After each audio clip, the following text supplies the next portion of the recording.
Primeirão, beleza? Galera, seguinte, tô fazendo uma bateria de aulas com vocês para a gente poder alinhar, né, os conteúdos finais aí da apostila 2. Nós vamos falar hoje, a gente já falou alguns, mas eu vou recapitular, falar de climas mundiais e depois eu vou fazer uma aula de formações vegetais mundiais. E aí, nas próximas semanas, a gente vai intercalar entre uma aula para vocês assistirem essas aulas aqui e finalizarem e tirarem dúvidas comigo de conteúdo da apostila 2. E outra aula a gente faz já a abertura da apostila 3, tá? Penso que dessa forma a gente vai devagarzinho, não tem pressa, tá? Mas a gente vai tocando a vida, beleza? Como diria o governo atual, tocando a boiada. Piadinha, achei que vocês iam achar legal, mas tudo bem. Seguinte, nós temos aqui os principais tipos climáticos, né? Então, vou usar a apostila de vocês para desenhar mesmo o conteúdo, tá? Com o resultado de interação entre diferentes elementos e fatores, né? Então, elementos, temperatura, pressão e umidade, fatores, maritimidade, continentalidade, altitude, latitude, né? E assim por diante, beleza?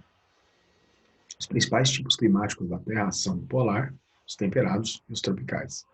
Juntando tudo isso, nós temos 12 tipos climáticos aí, nesse esquema, né? A gente costuma falar em 10, tá? Mas temos nessa lista, né, 12 tipos climáticos. Alguns tropicais e equatoriais, que são os famosos intertropicais, né? Os temperados, que estão acima dos trópicos ou abaixo dos trópicos, né? Ao norte do Trópico de Câncer, ao sul do Trópico de Capricórnio. E depois dos círculos polares, né? Círculo glacial ártico e círculo polar antártico, nós temos os climas frios, né? Ou polares, se vocês preferirem, tá? Glaciais. Dentro dessas características, as influências, né? Os elementos são temperatura, umidade e a pressão, correto? Só que se um clima está em uma área mais continental, ou se ele está em uma área mais litorânea, se ele está em uma área mais baixa, se ele está em uma área mais alta, tudo isso vai afetar. Se existem correntes marítimas frias, se existem correntes marítimas quentes, tá? Massas de ar, tá? Quais são as massas de ar que vão influenciar esse clima. Então, tudo isso a gente já viu nas primeiras aulas, tá? Do ponto de vista geral, né, o clima polar, então, ele é caracterizado por um extremo rigor, né? As médias mensais ficam sempre abaixo do 0 grau, tá? A precipitação em forma de neve, ok? São elevadas latitudes, ou seja, acima de 70, 80 graus, tá? Latitude, tanto norte quanto sul, tá?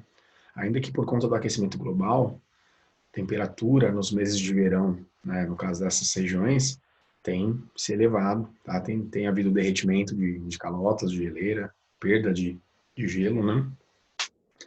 E isso tem sido uma realidade, tá? Por exemplo, na Sibéria, né? No Círculo Polar Ártico,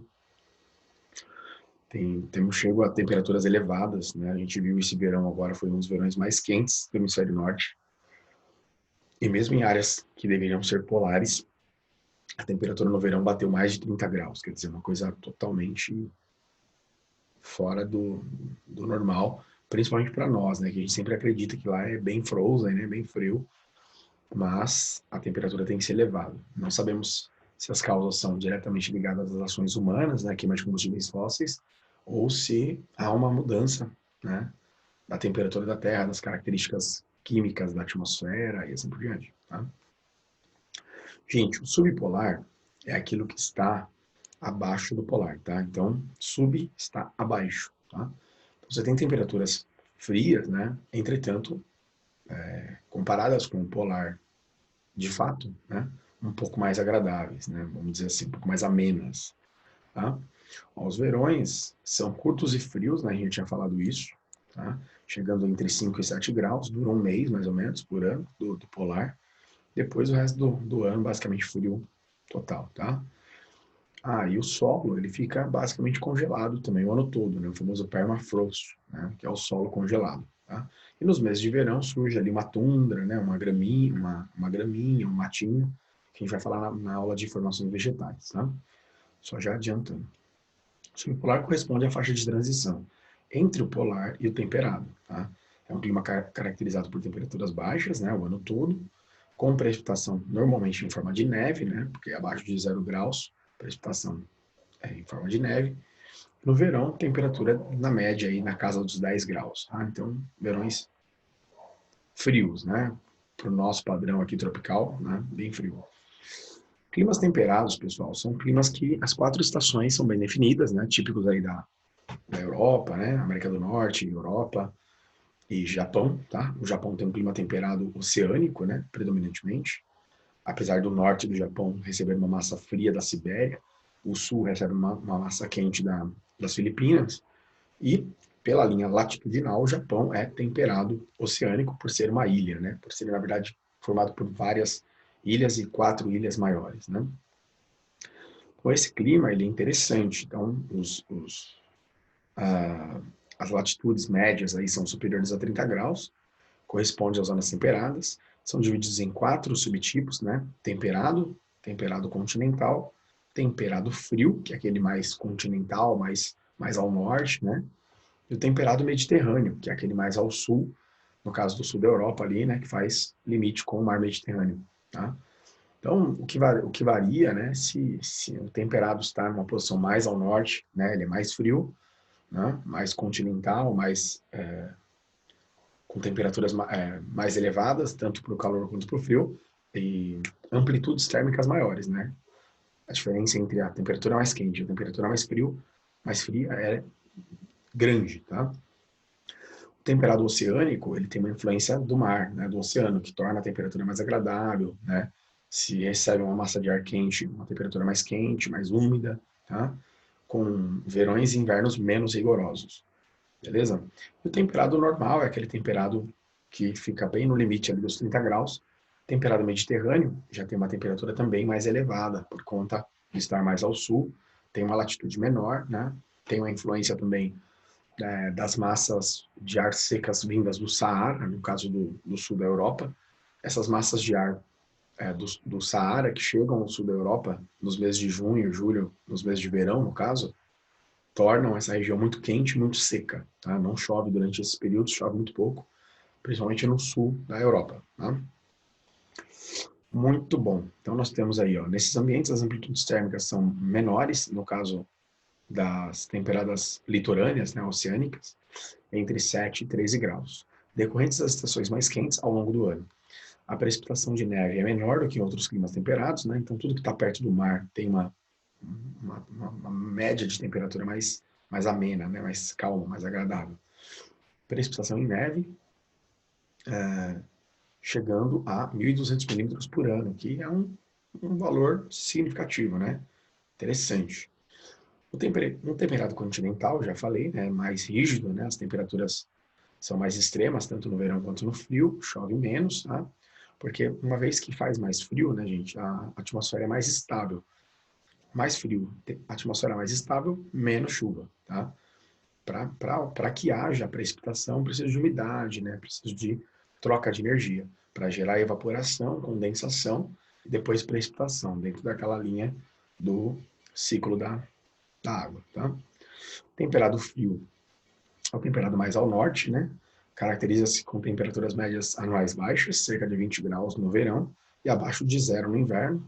Então, precisa dizer que precipitação em forma de neve, né? Temperado mediterrâneo, só para a gente, né, pegar na apostila de vocês aí. Verões secos, tá? Que eu falei para vocês por causa da massa de ar seca do Saara, tá? Isso no sul da Europa ali, né? Próximo ao mar Mediterrâneo. Quase não chove, né? No verão, bem seco mesmo, muito calor e clima seco.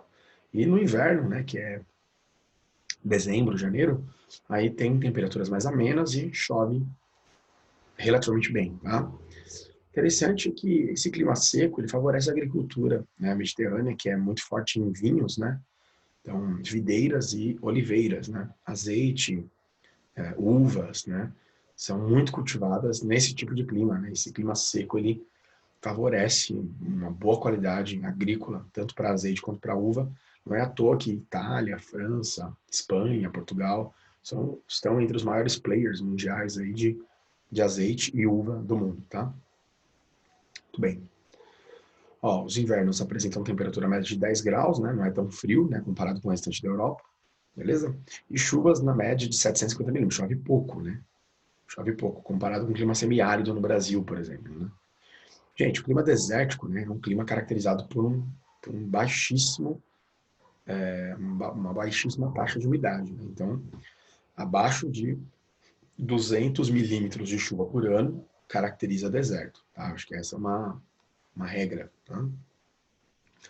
Subindo aqui. E o deserto, ele pode ser um deserto frio ou pode ser um deserto quente. Ele será um deserto frio quando ele é influenciado por corrente marítima ou massa de ar fria e seca, né? Ou quente e seca, no caso de um deserto quente, né? E também áreas de alta pressão, tá? Então, se eu estou em uma área de alta pressão onde não se forma nuvens, então formam-se desertos. Por isso, o que caracteriza um deserto não é o calor, né? Nem o frio, mas é a ausência de umidade na atmosfera. Importante vocês gravarem isso. Então, menos de 200 milímetros de chuva por ano, né? Eu tenho, então, desertos. Os mais conhecidos são o Saara, né? Atacama, Gobi, né? Então, Atacama na América do Sul, né? No Chile, Peru. Saara, o maior deserto quente do mundo, né? Na África. Nós temos o deserto de Gobi na Mongólia, ali, né? Ao norte da China e tal. Nós temos o deserto do Cáucaso, né? Na Ásia Central. Então, nós temos o deserto da Califórnia, na América do Norte, nos Estados Unidos. Todas essas regiões são, em geral, áreas de alta pressão. Não se formam nuvens, não se formam umidade. E no caso do deserto do Atacama, tem uma influência direta da Cordilheira dos Andes, né, que impede a entrada de umidade da Amazônia, e a corrente fria e seca de Humboldt, que é uma corrente que sai do sul do Pacífico, e ela acaba, então, né, roubando qualquer tipo de umidade que haja naquela região do Chile, formando aquele que é considerado o deserto mais seco do mundo, tá? O deserto do Atacama. Tá bom? Só alguns exemplos. Então, vejam que precipitação sempre na casa dos 200 milímetros, né? E temperaturas sofrem grandes variações ao longo do dia. Então, de dia tem, vamos supor, né? No caso de um deserto quente, né? Posso ter 40, 45 graus, e aí à noite cai para 10 graus, 5 graus. A amplitude térmica nos desertos é extremamente elevada, tá? E no caso de deserto frio, né? Então você tem ali 10, 5 graus de dia e abaixo de zero à noite, tal, aquela coisa toda, tá? Gente, os climas subtropicais seriam um limite, né, entre o tropical e o temperado, tá? E esse nome subtropical é ao sul do clima tropical. Ou seja, quando vocês ouvirem clima subtropical, normalmente nós estamos falando de países, regiões do hemisfério sul. No hemisfério norte, a gente costuma chamar de temperado, né? Que teria que ser acima do tropical, né? Então, subtropical, né? Não é muito utilizado esse nome, mas para o caso do hemisfério sul, se utiliza subtropical para dizer climas que estão ao sul do clima tropical, tá? Acho que isso já deixa um pouco claro para vocês. É importante vocês lembrarem, eu vou até subir esse mapa aqui, ó. Olhem o tanto de terras emersas que tem no hemisfério norte e olhem o tanto de terras emersas que tem no hemisfério sul. Gente, nós temos muito mais terra emersa no hemisfério norte, até porque a Ásia é o maior continente do mundo, 43 milhões de quilômetros quadrados, hemisfério norte. A América do Norte, que é a maior porção da América, 23 milhões de quilômetros, hemisfério norte. Tá? Europa, 10,5 milhões de quilômetros, hemisfério norte, assim por diante. Então, ó, linha do Equador, África, maior deserto do mundo, hemisfério norte, assim por diante, né? Índia, por aí vai, China, né? O Sudeste Asiático e tal. Ainda que aqui tem um limite, né? Uma parte fica no hemisfério norte, outra no hemisfério sul. No caso da Sudeste Asiático, depois da Oceania no hemisfério sul, né? Então vejam que nós temos muito mais oceano no hemisfério sul do que terras emersas. E o contrário no hemisfério norte. Professor, o que tem a ver isso? Tem a ver que aqui eu tenho mais continentalidade, então aqui as temperaturas sofrem uma maior influência de continentalidade, enquanto aqui no hemisfério sul há uma maior influência da maritimidade. E a maritimidade, ela condiciona uma temperatura mais agradável, mais amena, mais úmida, tá? Enquanto aqui, uma temperatura mais rígida, né, com verões mais quentes ou invernos mais rígidos, mais frios, tá bom? Importante. Outra coisa importante, que não cai muito em vestibular, mas eu acho que é legal falar. No solstício de verão, no hemisfério sul, né, que é o famoso 20, 22 de dezembro, quando é verão no hemisfério sul, o Sol, ou melhor, a Terra está mais próxima do Sol, 4 milhões de quilômetros, tá? É o famoso periélio, né, que é o movimento em que, nos solstícios de verão para o hemisfério sul, né, em dezembro, a Terra está 4 milhões de quilômetros mais próxima do Sol. Isso gera uma energia solar de 7% a mais de Sol radiando na Terra. Tá? Então, nos meses de dezembro, nós temos 7% a mais de energia comparada com o solstício de verão no hemisfério norte. Tá? Então, quando é verão no hemisfério norte, ou seja, junho, eles têm um verão intenso, assim como seria o nosso. A diferença é que eles não estão 4 milhões de quilômetros, né? No caso, a Terra não estaria 4 milhões de quilômetros mais próxima do Sol. Então, esses 7% que nós temos no nosso verão, eles não têm no verão deles. Mas tanto faz, tá, gente? Verão no hemisfério norte e verão no hemisfério sul é a mesma coisa. A temperatura é alta da mesma forma. A diferença são esses 7% a mais de sol em dezembro por conta do periélio. Enquanto aqui eles estão no afélio, que é quando a Terra está um tanto quanto mais afastada do Sol, tá? Que é o famoso 150 milhões de quilômetros aí, que é a unidade astronômica, né? A distância da Terra em relação ao Sol, que é uma unidade astronômica. Beleza, galera? Acho que isso são coisas que fazem sentido quando vocês vão estudar, né? Entender um pouco melhor. Por isso que às vezes você pega mapa de verão aqui, você vai ver que tem muito mais calor aqui, né? Do que mapa de verão aqui, tá? E não é porque o verão aqui é mais frio que o verão aqui, não é isso. Por conta do periélio e do afélio, tá? Beleza. Gente, o subtropical caracteriza geralmente por médias térmicas mais amenas, tá? É tipo um temperado, tá, gente? É um temperado que chove de forma equilibrada o ano todo. O Rio Grande do Sul, Paraná, Santa Catarina, né, Argentina, Uruguai, né, ainda que esses países já estejam mais próximos ali da Antártida e tal, mas é um clima subtropical, tá? Os verões são brandos, né, quando comparados com os climas tropicais, então verão de 22 graus, invernos médias entre 10 e 18. No inverno, há uma influência das massas de ar polar e resulta em geadas. Então, por exemplo, quando é inverno, né, a gente sabe que São Paulo, mesmo o sul de São Paulo, onde a gente mora aqui, tem temperaturas muito baixas, né, alguns dias de muito frio. Por quê? Porque nós recebemos uma influência da massa polar atlântica, que entra com muita força, porque as massas tropicais perdem força nesse período, né? Os ventos de convergência intertropical na linha do Equador perdem força, né? As massas equatoriais ao norte do Brasil perdem força e quem ganha força nesse cenário de inverno é a massa polar. Então, nós temos geadas, né? No caso do Rio Grande do Sul, alguns municípios podem ter ocorrência de neve, tá? Então, é isso aí. Os climas tropicais, né, gente, são simples também, a gente conhece bem, porque a gente mora num país predominantemente tropical. O Brasil tem 93% do território em zona tropical. São climas quentes, né, de forma geral, úmidos, tá? O clima tropical, primeiro ano, pode ser dividido em duas partes. Isso eu já expliquei, né? É o tropical continental, que ele tem duas estações bem definidas, né? Verões quentes e úmidos, invernos amenos e secos. E o tropical litorâneo, ou conhecido como tropical úmido, que é o tropical das regiões tropicais que estão próximas do litoral, que tem uma pluviosidade, que tem um índice pluviométrico muito grande o ano todo. Tá? Então você vai para o litoral, chove todo dia, né? Você vai para o litoral nordeste, sudeste, sul, né? Ainda que a temperatura varie, né? Quem está mais no norte, mais quente, né? Por conta da linha do Equador, ali a posição do sol é intensa o ano todo. Quem vai descendo para o sudeste vai pegando temperaturas um pouco mais baixas, uma amplitude térmica maior. Entretanto, o volume de chuvas é alto também, tá? Por conta da presença do oceano, da maritimidade. Ok? Muito bom. Então, nós temos aí as temperaturas médias na casa dos 24 graus, né? No verão e acima de 18 graus no inverno. Vejam que a amplitude térmica não é tão grande, né? A diferença entre mínimo e máximo é relativamente pequena.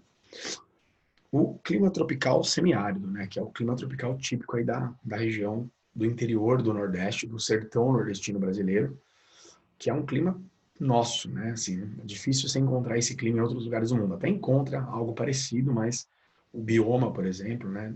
Caatinga, só existe no Brasil, tá?